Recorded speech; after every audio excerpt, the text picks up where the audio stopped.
dia amanhece, ela já está de pé, depressa se arruma, toma seu café. Está sempre atenta, nunca se atrasa. Sai quase correndo, cortando o caminho. Sabe da importância desse dinheirinho para o cumprimento da despesa da casa. Talvez da sacada de uma mansão, depois da faxina de esfregar o chão, seu olhar se perde pela cidade.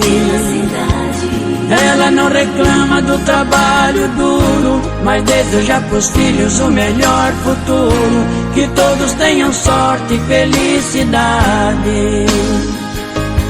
Diarista, moça sempre foi uma mulher guerreira.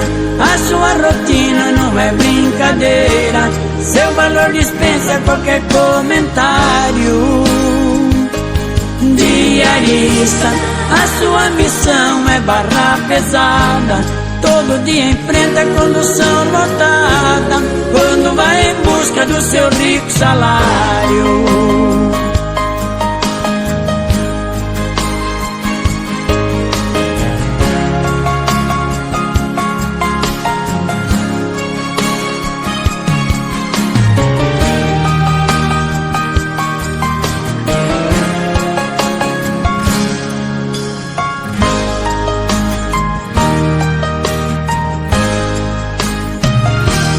Talvez da sacada de uma mansão, depois da faxina de esfregar o chão, seu olhar se perde pela cidade.